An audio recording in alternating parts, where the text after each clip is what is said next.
കെട്ടിട നിർമ്മാണ രംഗത്തെ പ്രമുഖരായ ചാംസ് ഗ്രൂപ്പിന്റെ പുതിയ പ്രോജക്ടിന്റെ ഉദ്ഘാടനത്തിന് ശേഷം വീണ് കിട്ടിയ ഇടവേളയിലാണ് കാവ്യ മാധവൻ മനസ്സ് തുറന്നത്.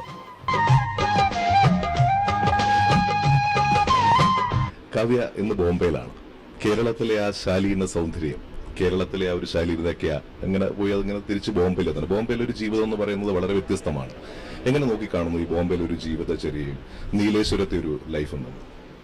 ബോംബെ നമ്മള് വളരെ തിരക്ക് പിടിച്ചൊരു സിറ്റി ആയിട്ടാണ് നമ്മൾ കേട്ടിട്ടുള്ളതും വന്ന് കാണുമ്പോഴൊക്കെ അങ്ങനെ തന്നെയാണ് തോന്നിയിട്ടുള്ളത്.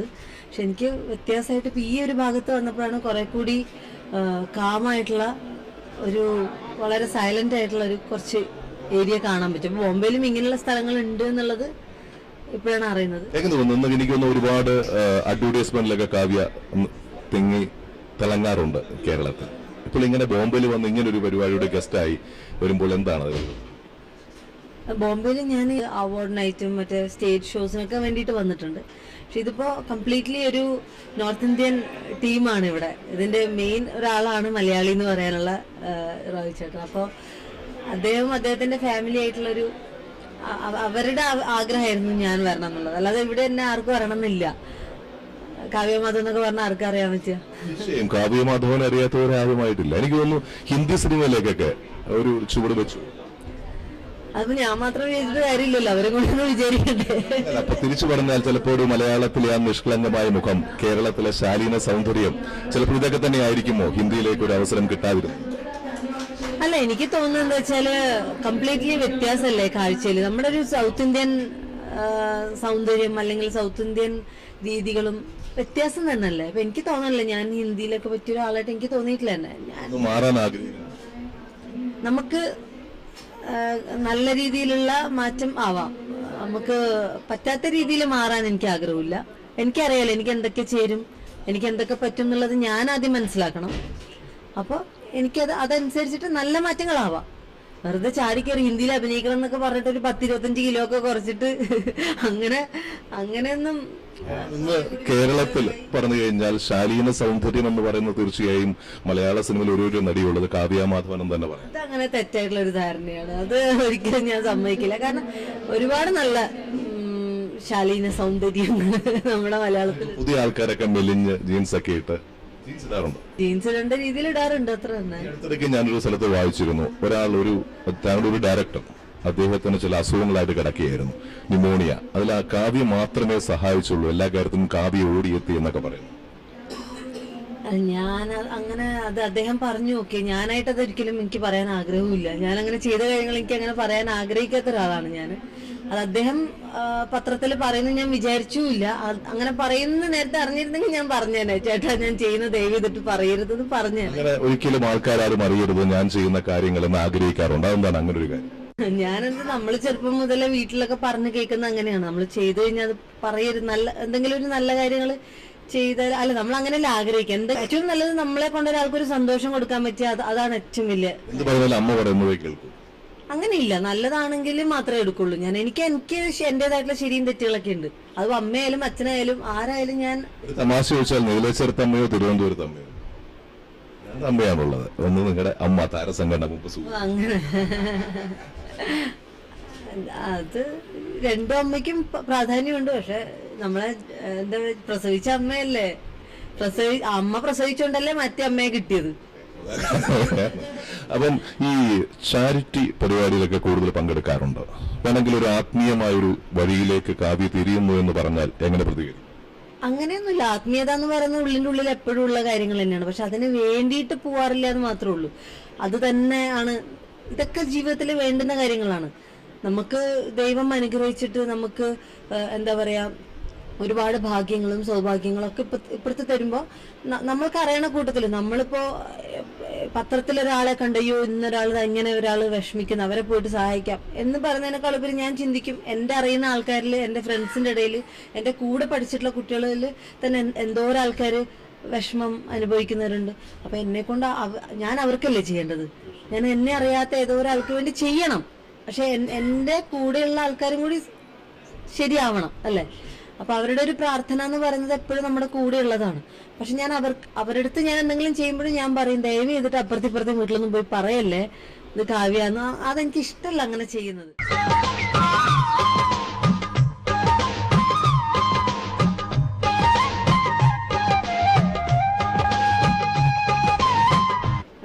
ഇപ്പോൾ നല്ലൊരു എഴുത്തുകാരിയാണ്, നടിയാണ്, അവതാരികയാണ്, പല പരിപാടിയിലും പങ്കെടുത്തിട്ടുണ്ട്. ആരാകാനാണ് കൂടുതൽ ആഗ്രഹം? നടി എന്ന് മാറ്റി പ്രത്യേകിച്ചിട്ട് അങ്ങനെ ഒരു എല്ലാം എന്റെ ജീവിതത്തിൽ വന്നുപെട്ട കാര്യങ്ങളാണ്. ഞാൻ ആഗ്രഹിച്ചിട്ട് ചെയ്തു എന്ന് അറിയില്ല. എല്ലാം വന്നു ഭരിക്കുന്നതാണ്, എല്ലാം സംഭവിക്കുന്നതാണ്.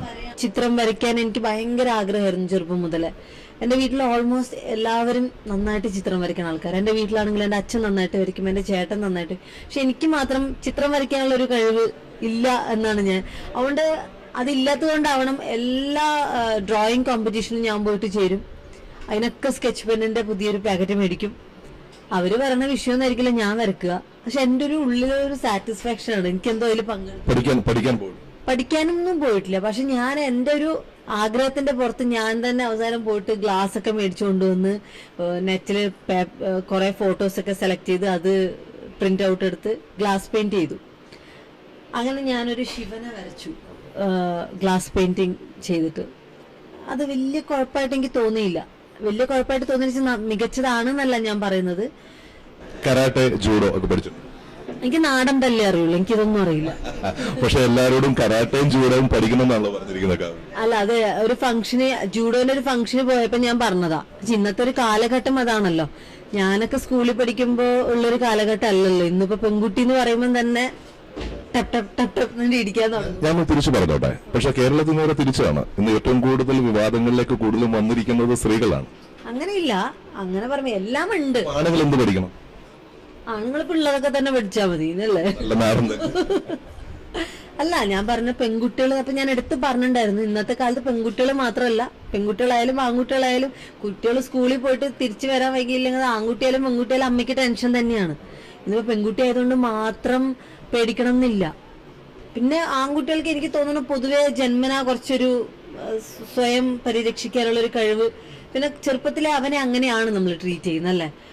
അത് ആൺകുട്ടിയാണ്, അവനത് പറ്റും. അപ്പൊ അതിനുള്ളിൽ തന്നെ ചെറുപ്പത്തിൽ എനിക്കത് പറ്റും, ഞാൻ അതിനെ തരണം ചെയ്യും എന്നുള്ളൊരു ബോധം അത് ആയി. പെൺകുട്ടികൾ നമ്മൾ അങ്ങനെയല്ല. പെൺകുട്ടിയാണ് അങ്ങനെ ചെയ്യാൻ പാടില്ല, ഇങ്ങനെ ചെയ്യാൻ പാടില്ല, അയ്യോ രാത്രി അങ്ങനെ പോകാൻ പാടില്ല, ലേറ്റ് ആയിട്ട് വരാൻ പാടില്ല. അപ്പൊ അവളുടെ ഉള്ളിൽ അറിയാതെ എനിക്കിതൊന്നും പറ്റില്ല എന്നുള്ളത് ഇങ്ങനെ ആയി അവസാനം ഒരു പ്രശ്നം വരുമ്പോ എനിക്കൊന്നും പറ്റില്ല. പിന്നെ നമ്മുടെ ചില സംസ്കാരങ്ങളും രീതികളൊക്കെ ഉണ്ടല്ലോ, പെൺകുട്ടി ആൺകുട്ടി എന്നുള്ളൊരു ആ വേർതിരിവാവാം.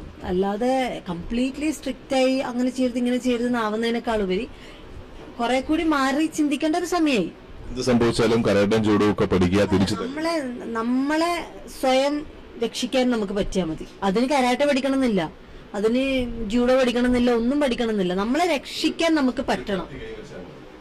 കത്തി വേണമെന്നില്ല, അറിഞ്ഞാ മതി.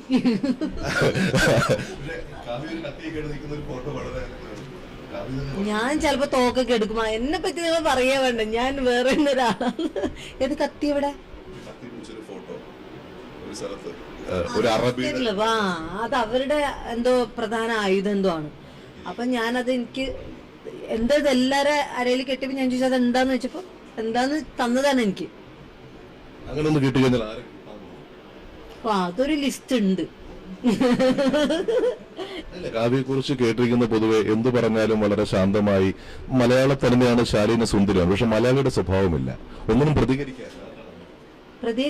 ഞാൻ പ്രതികരിക്കാറുണ്ട് എന്ന് വെച്ചാൽ ഇങ്ങനെ എടുത്തിയാടി സംസാരിച്ച് അങ്ങനൊന്നും പ്രതികരിക്കാറില്ല എന്നേ ഉള്ളൂ. എനിക്ക് എന്ന് വെച്ചാൽ എന്നെ ബാധിക്കുമ്പോഴും ഞാൻ പ്രതികരിച്ചാ പോരെ. എന്നെ പറ്റിയിട്ട് ഇപ്പൊ ചേട്ടൻ അവിടെ നിന്നിട്ട് സംസാരിക്കും, ഞാനത് മൈൻഡേ ചെയ്യില്ലെങ്കിൽ എന്തിനാ ഇപ്പൊ ഞാൻ അതിനെ കുറിച്ച് പ്രതികരിക്കണ്ടേ? അവിടുന്ന് എന്നെ പറ്റി പറഞ്ഞ് ഞാൻ കേട്ടു, എന്തിനാ പറഞ്ഞേ, അതെന്തിനാ അതിന്റെ ആവശ്യം? എന്നെ തൊടട്ടെ, എന്ത് പ്രശ്നമാണെങ്കിലും എനിക്ക് ചുറ്റും പറഞ്ഞോട്ടെ, അതൊന്നും എന്നെ ബാധിക്കില്ല. എന്നെ കൊള്ളുമ്പോൾ മാത്രമേ ഞാൻ സംസാരിക്കും. ചില മാധ്യമങ്ങളിലോ ചില ഫേസ്ബുക്ക് പോലെയുള്ള വരുന്ന ചില കാര്യങ്ങൾ കണ്ടപ്പോൾ അതിനെതിരെ ഒരു പ്രാവശ്യം പ്രതികരിച്ചിരുന്നു, അയാളെ ജയിലിൽ അടയ്ക്കാൻ വരയ്ക്കും. അതെന്ന് വെച്ചാൽ കല്യാണം അതൊരു നമ്മളെ ബാധിക്കുന്ന ഒരു വിഷയം ആയതുകൊണ്ട് മാത്രമാണ്. കല്യാണം എന്ന് പറയുന്ന ഒരു കാര്യം സിനിമയിൽ വന്നപ്പോ മുതൽ ഓരോരുത്തരുടെ പേര് പറഞ്ഞിട്ട് അതൊക്കെ അതിന്റെ ഭാഗമാണ്. അതിനൊന്നും ഒരാളുടെ പേര് വെച്ച് ഒരാളുടെ ഫോട്ടോ വെച്ചിട്ട് ഏതോ ഒരാളുടെ ഒരു ഫോട്ടോ വെച്ചിട്ട് ഏതോ ഒരു പേര് വെച്ചിട്ട് അപ്പൊ അത് അത് നമ്മൾ സുന്ദരനായ ഒരാളായിരുന്നു. സുന്ദരനായ ഒരാൾ നമ്മൾ ചെയ്യുമ്പോ കുറച്ച് വൃത്തിക്ക് ചെയ്തുകൂടെ എന്നുള്ളത് ഞാൻ പറഞ്ഞു. എന്തായാലും ഒരാളുടെ ഫോട്ടോ കഷ്ടപ്പെട്ട് ഉണ്ടാക്കണമെന്നാ പിന്നെ കുറച്ച് വൃത്തിയുള്ള ഒരാളുടെ ഫോട്ടോ വെച്ചൂടെ? അറ്റ്ലീസ്റ്റ് നമുക്ക് കാണുമ്പോ എങ്ങനെ സന്തോഷമെങ്കിലും തോന്നില്ലേ? അത്ര ഞാൻ പറഞ്ഞുള്ളൂ. അല്ലാതെ അന്നേരം നമുക്ക് അങ്ങനെ ഒരു സുന്ദരനായ ഒരു മുഖം പ്രതീക്ഷിക്കാം അടുത്ത് തന്നെ എന്ന് പ്രതീക്ഷിക്കും. തോന്നണില്ല എനിക്ക്. തോന്നണില്ല. അപ്പൊ ഞാൻ മുമ്പ് പറഞ്ഞ ആത്മീയതയിലേക്ക് പോവുകയാണ്.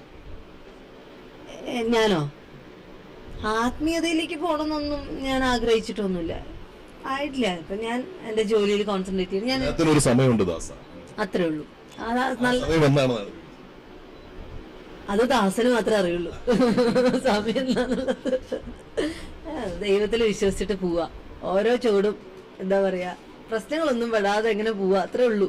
അല്ലാതെ താങ്ക് യു. ഇത്ര നേരം ഞങ്ങൾക്ക് വേണ്ടി ചെലവഴിച്ചതെന്ന് ഞങ്ങൾ ഹൃദയത്തിന്റെ ഭാഷയിൽ നന്ദി പറയുന്നു. Thank you. കമ്മ്യൂണിസ്റ്റ് നേതാവ് ഗോവിന്ദ് പൻസാരെ വധക്കേസിൽ പ്രതികളെ പിടികൂടാത്തതിൽ പ്രതിഷേധിച്ച് ശിവസേന വീണ്ടും BJPക്കെതിരെ രംഗത്ത്. പുതിയ സർക്കാർ വന്നിട്ട് എന്ത് മാറ്റം വന്നുവെന്ന് ആർക്കെങ്കിലും അറിയുമോ എന്ന ചോദ്യവുമായിട്ടാണ് പാർട്ടി മുഖപത്രമായ സാമ്ന മുഖ്യമന്ത്രി ദേവേന്ദ്ര ഫട്നാവിസിനെതിരെ രൂക്ഷ വിമർശനവുമായി രംഗത്ത് വന്നത്.